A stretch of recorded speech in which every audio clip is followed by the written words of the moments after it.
morning, Dealer World, my entrepreneurial posse. I'm here today with Justin Wadzinski, Colin Harold, and Karma Jones with Get Secured.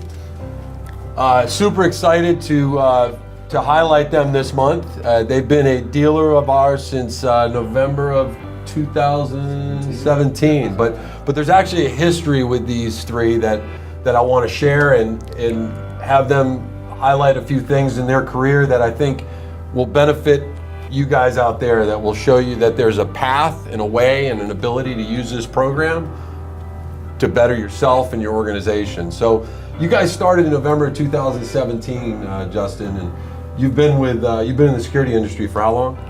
Wow, going on 15 years. 15. And Karma, you started in Fredericksburg, Virginia. Mm-hmm. Actually, it was Stafford, Virginia. Stafford. You were, I want to say, 18 years old. Mm-hmm. You were 18 years old. You answered an ad and came in and were a rock star as a door-to-door rep. Am I right? You're right. And that was in what year? Ooh. 2001 maybe? Okay, so it was a while ago, right? Long She doesn't time. want to. She's a typical woman. She doesn't want to age herself. But what I want to highlight here is she started out as a sales rep, really raw with no experience.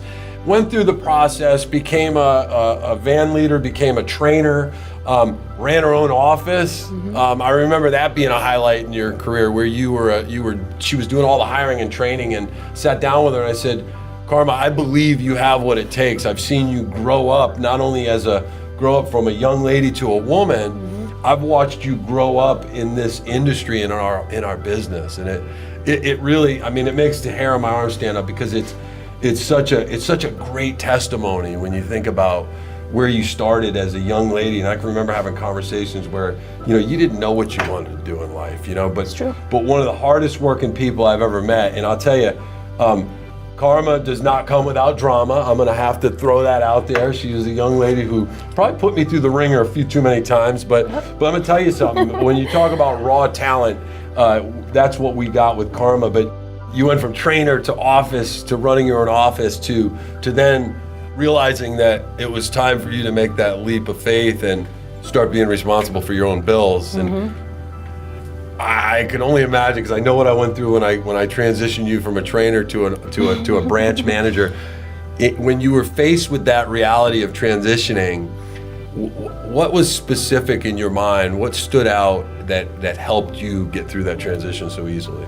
I would say the structure, the process that we've always followed. We were always doing the things that we were supposed to do. So, part of being successful is following the process that works. So not reinventing the wheel, just doing what we've always done. And I've had plenty of support from SafeStreets and their staff and my partners here, Justin, Colin, a lot of support, but always knew it would work out if we followed the process. So I'm still following the process every single day, getting better, growing, and definitely enjoying the ride. That's awesome, Karma. She said something that really rings for me, and I want to really speak to who's watching this video. That she said, I followed a process. Sometimes they say, a bad plan's better than no plan, right? And so sometimes you have to take that leap of faith and feel the pain in order to get success. And I compare that to working out. Those of you who work out in the gym, what happens when you go to the gym? You go to the gym, you lift weights, you tear muscles, and over a couple days, those muscles recover and give you the ability to go out and do it again. And when they recover, they build stronger. So just in the process, there's going to be pain during that process sometimes. This is not a perfect, being an entrepreneur is, I think, harder than being an astronaut. I mean, there's probably, the reality is, you have to have that leap of faith and realize that it's not always going to be good. You're going to have tough times, but what she's saying is the process and the support behind the scenes is what gave her the peace of mind of making that leap of faith. So I'm so proud of you, Karma. I really am. And I want to shift over here to let's highlight Colin. We'll save Justin for last. But Colin, what a great story. I remember, and I'll think back. I'm gonna try to make this quick, because I remember when we transitioned in 2012 from Absolute to ADT. And I remember we were opening an office in West Palm, and Colin, you started out in dispatch, right? And when I say he started out in dispatch, he was the guy that said, He had this deep voice, and we'd call the schedule and be like, yes, I can be there in 5 minutes. And that's what he sounded like. So when someone said Colin was going to run an office, I said, what office is he going to run? This is Colin office. I couldn't believe the transition. I was blown away, and I'm telling you, but it's just such a testimony of what, if you follow the process that Karma was talking about, and what Colin was so good at doing, that, oh God, when you went to West Palm, Colin, I want to say you were the dumbest manager we had. I don't say that in a bad way. I mean, he did not pretend he knew more than he was supposed to. He took the list of things that we said do. We said, Colin, do these things. You did them and you knocked it out of the park and broke 100 like really quick. My second month. Yes. For those of you watching this, 100 installs in 1 month for a branch manager who started out in dispatch. Hi, this is Colin. Is absolutely amazing. So Colin, I gotta hear from you. You were in dispatch. How the hell did you end up running a sales organization, let alone now owning a sales organization? What happened? Well, I was in scheduling for years and moved up to team leader, and I remember getting the opportunity to kind of get familiar with the install side of the Absolute, and then I got offered the trainer position to be a sales trainer. And I remember the conversation, and I remember when they told me that there was commission opportunity available to make more money if I got into the sales trainer position, that I could sell blast offs and sell new hire sales and make more money than what I was making. And I thought that was a better avenue for me. So I made the transition to sales trainer, and my goal was to be the best trainer in the company and kind of stick out amongst everyone else. Let me pause there for a second. So you were secure in the hourly salary kind of way, but you realized, wait a minute, it doesn't matter how good I say, this is Colin, man, I'll help you. You weren't getting paid any more money, were you? No, stuck. It's dispatch, right? It's we need you if you're in dispatch, but the reality is it's an hourly rate job. And you said, I want to make more money. You didn't come to us and go, pay me more. You said, what is available for me to transition to make more money? And you picked training, right? Yes. Keep going, man. This is super awesome. I was in the training position for about 3 years, and I pride myself. I think my biggest highlight was blast off sales. I did 50 or 60 installs for the year, which doesn't sound a lot for a whole year as a sales trainer, but that was about 5 or 10 a month.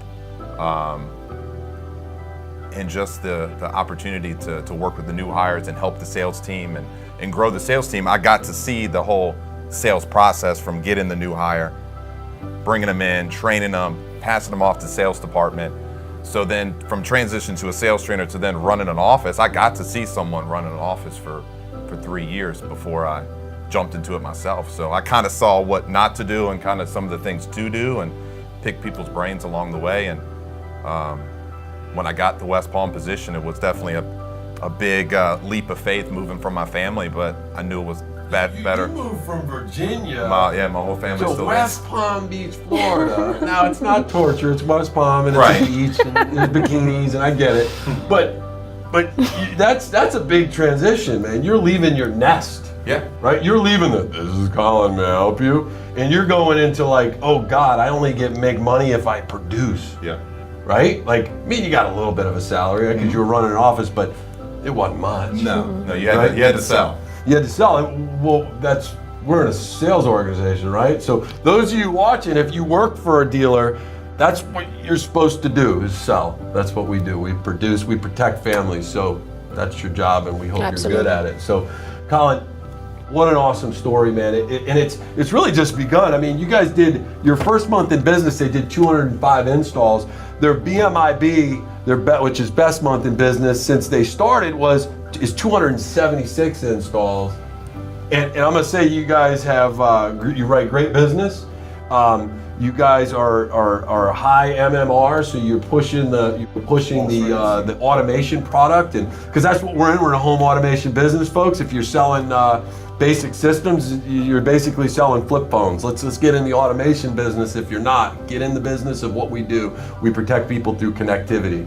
Justin, you're another great story, man. I gotta, it's so funny because I think back, this is, gosh, we're going deep. I'm going into 2010 maybe. You had a disagreement with one of your managers, and that manager called me.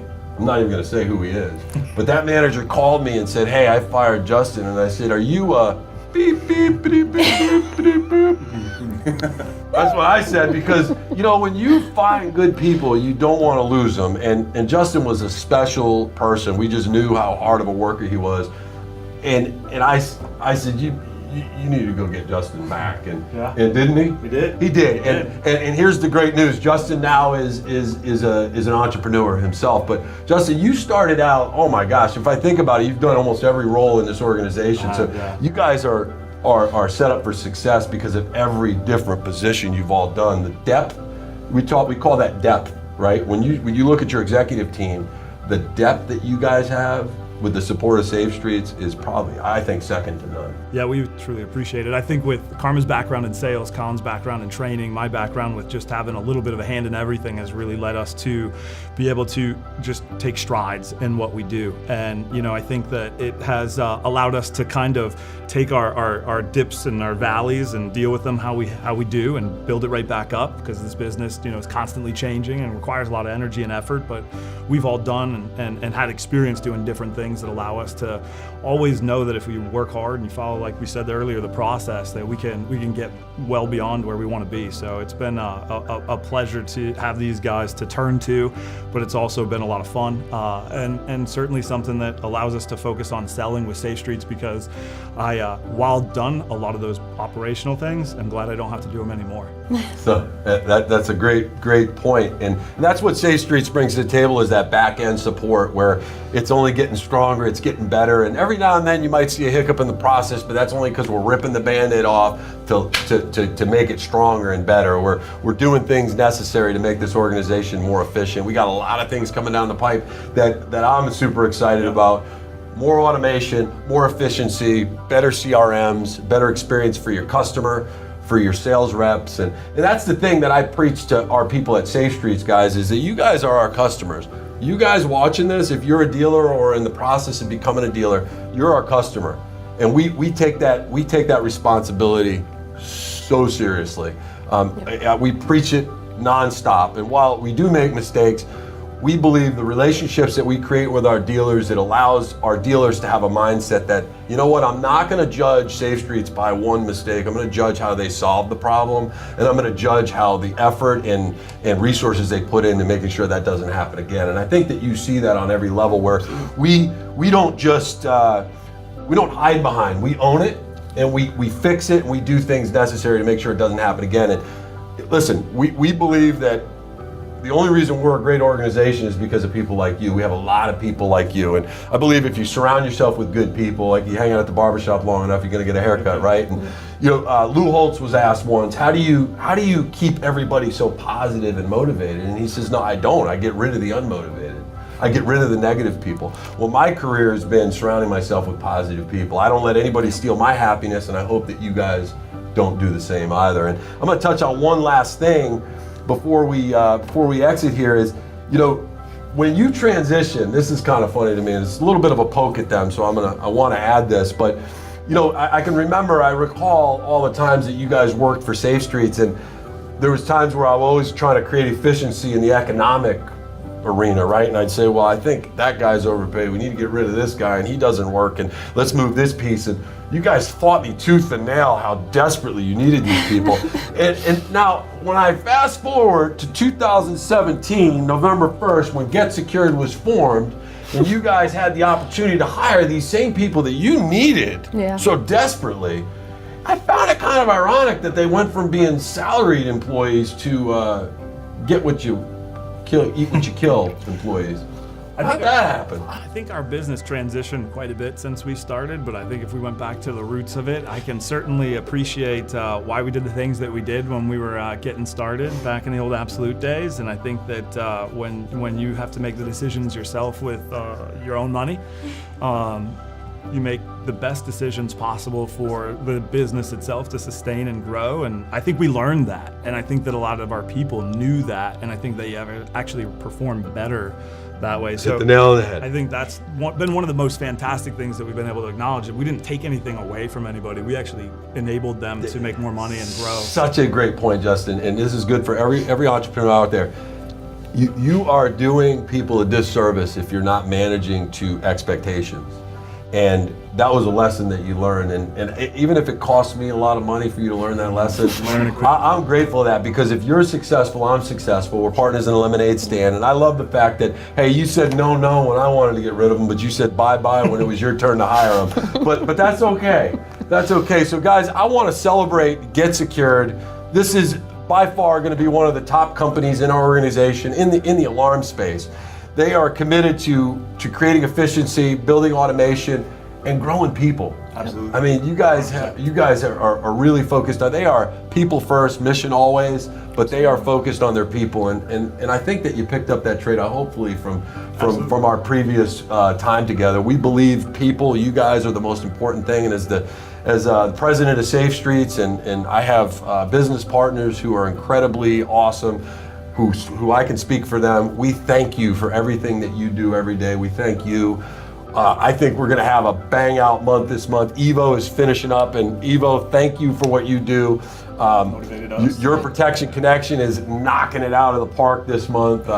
They've been a little bit of fuel for you guys, right? Yeah. A little bit of fuel. They're blowing you a little bit out of the water, but that's okay. They got more people and they're killing it. But let me tell you something, when you guys get your recruiting knocked out of the water, you're going to be right up there with them. Absolutely. I want to say hello to the Lancaster in California. I want to say hello to Premier. I want to say hello to Mike Mess. I want to say hello to all the dealers out there. Please do me a favor. If you haven't, send in your questions to Ask Curtis at SafeStreets.com. So as we're wrapping up here today, again, Get Secured, man, thank you so much for taking the time with me today. I know this was a big commitment. I want to give a shout out to IMG. You guys are awesome, helping us put these things together and doing it with just excellence and editing out all those mistakes. But listen, thank you so much, guys. Get Secured rocks the house. This program, we hope, will continue to knock it out of the park. And folks, if anybody hasn't told you today that they love you, I love you, and there's nothing you can do about it. Stay positive, and I'll see you at the top.